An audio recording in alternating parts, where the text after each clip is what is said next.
Hello friends, Radhe Radhe. मैं पम्मी सिंह आप सब के बीच एक और कहानी के साथ आई हूँ जिसका नाम है आखिरी चिट्ठी। रवि का बचपन गांव की मिट्टी की खुशबू और माँ की हाथों की रोटियों में बीता था।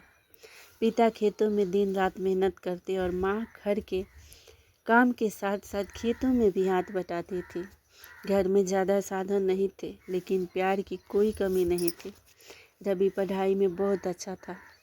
गांव के मास्टर जी अक्सर कहते, यह लड़का एक दिन बहुत आगे जाएगा, बस इसे सही मौका मिलना चाहिए। एक दिन रवि माँ बाप से कहा, माँ मैं शहर जाकर पढ़ना चाहता हूँ। माँ की आंखों में गर्व था, लेकिन साथ ही चिंता भी।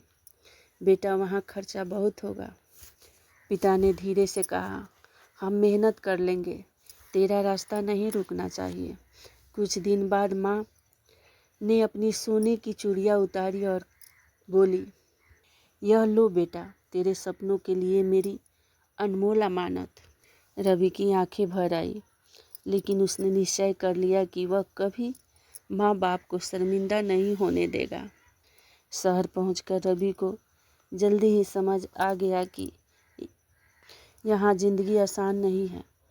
पढ़ाई के साथ साथ उसने एक ढाबे में बर्तन धोने का काम शुरू किया। कई बार रात को इतना थक जाता कि किताब हाथ में लिए ही सो जाता। कभी वह भूखा रहता, लेकिन हर महीने थोड़े पैसे माँ को भेजता और फ़ोन पर कहता, माँ यहाँ सब अच्छा है, खाना भी अच्छा मिलता है। माँ की चिंता थी उसे। इधर माँ भी जानती थी कि बेटा झूठ बोल रहा है, लेकिन उसका हौसला टूटे यह नहीं चाहती थी। 4 साल की मेहनत के बाद रवि को एक बड़ी कंपनी में नौकरी मिल गई। वह खुशी से उछल पड़ा।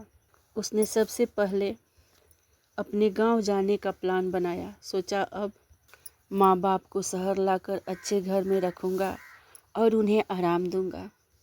उसी शाम एक डाकिया चिट्ठी देकर गया। रवि ने मुस्कुराते हुए लिफाफा खोला, ये सोचते हुए कि शायद माँ ने कोई मीठी खबर भेजी है। लेकिन चिट्ठी पढ़ते ही उसका दिल बैठ गया। बेटा, तेरी नौकरी की खबर सुनी, बहुत खुश हुए। अब तेरा नाम रोशन होगा। बस अफसोस इतना है कि तेरे पिता तेरी यह खुशखबरी सुनने के लिए हमारे साथ नहीं हैं। कल रात ही उनका देहांत हो गया। बेटा अब जल्दी आ जा। रवि के हाथ कांपने लगे। चिट्ठी जमीन पे गिर गई। उनके कानों में पिता की आवाज़ गूंजने लगी, हम मेहनत कर लेंगे, तेरा रास्ता नहीं रुकना चाहिए। रवि ट्रेन से गांव पहुंचा। स्टेशन के पास ही बैठ गया। स्टेशन से गांव तक का रास्ता उसका धुंधला सा हो गया था।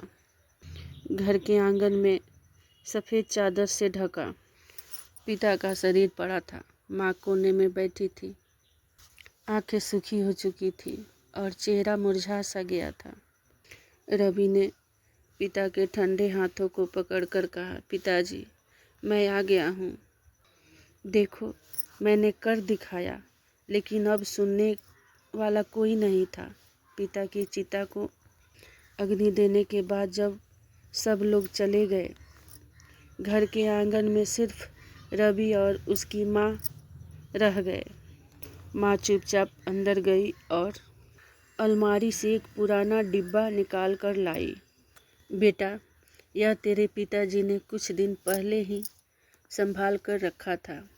उन्होंने कहा था कि इसे सिर्फ तुझे देना है, वो भी तब जब वह खुद न रहे। रवि कांपते हाथों से डिब्बा खोला।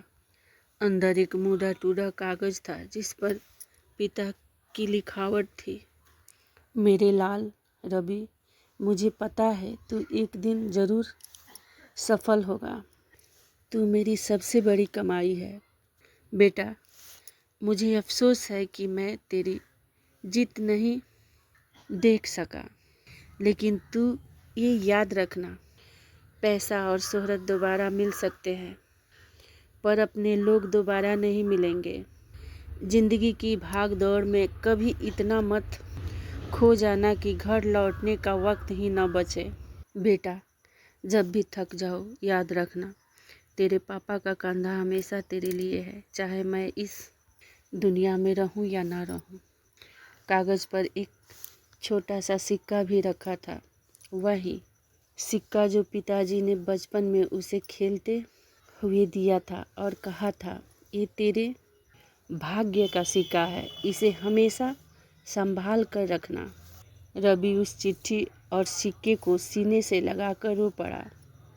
उस पल उसने महसूस किया कि सफलता का असली मतलब सिर्फ बड़े सपने पूरे करना नहीं, बल्कि अपने अपनों के साथ उन सपनों को बांटने में भी है। माँ बाप के बिना सारी खुशियाँ अधूरी है दोस्तों, उनका सम्मान करो। कैसी लगी मेरी कहानी प्लीज़ कमेंट करके बताना, और मेरे फेसबुक यूट्यूब को सब्सक्राइब फॉलो करना दोस्तों। मैं आप सबके बीच फिर एक कहानी के साथ आऊँगी, तब तक के लिए राधे राधे।